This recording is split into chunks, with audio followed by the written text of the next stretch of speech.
नमस्कार मंडळी, मी निवेल काम करतोय फार्मामध्ये। आज नाईट करून बाहेर पडलो, बस लागलेली होती, बसमध्ये बसलो आणि आता चाललोय रूमकडे। तर आज परत एका नवीन जॉब वेकन्सीची मी नोटिफिकेशन घेऊन आलोय। व्हिडिओमध्ये तुम्हाला मी ते फोटो आणि ते सगळं टाकतोच, त्यासाठी व्हिडिओ शेवटपर्यंत बघा। इथं महादेवाला पाया पडलो आणि नाश्ता करायला चाललोय। भूक लय लागल्या, आज नाईटला गेलेलो त्यामुळे। तर नाश्त्याला चहा ढोकळा होता, मस्तपैकी नाश्ता केला आणि रूमवर आलो। हे जाताना कपडे मशीनमध्ये टाकून गेलतो, येऊपर्यंत धुवून उद्यात म्हणून।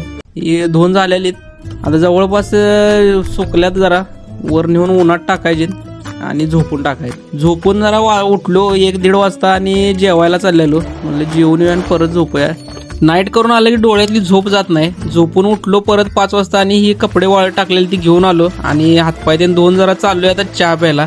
तर जॉब वेकन्सी ज्या आहेत त्या मुंबईमध्ये इंटरव्ह्यू असणार आहेत आणि त्याचं जॉब लोकेशन हे कोल्हापूरचं असणार आहे। मी चहा तेन घेऊन इथं बागत बस फिरायला आलेलो। युनिकॅम लॅबोरेटरीज कोल्हापूरची कंपनी आहे। तिथं तुम्हाला जर जॉब करायचा असेल तर नक्की इंटरव्ह्यूला जावा। वॉकिंग आहेत 22 तारखेला। डिटेल सगळ्या त्या नोटिफिकेशनमध्ये आहे। पीजीवर जाऊन जेवलो मस्तपैकी आज आणि आवरून इथं स्टॉपवर आलो। तेवढ्यात बस पण आली, बसमध्ये बसलो आणि आता चाललोय कंपनीत। लगेच येऊन पोचलो इथं, कारण ट्रॅफिक जास्त नव्हतं संध्याकाळचं। इकडं तेच भारी असते तेवढं। शिफ्टमध्ये असले की ट्रॅफिक काय नसते, जनरलला असले की ट्रॅफिक ढीक। तर येऊन पोचलोय मी, आता जायचं चार्ज बघायचा। भेटू आपण नेक्स्ट ब्लॉगमध्ये। Good night.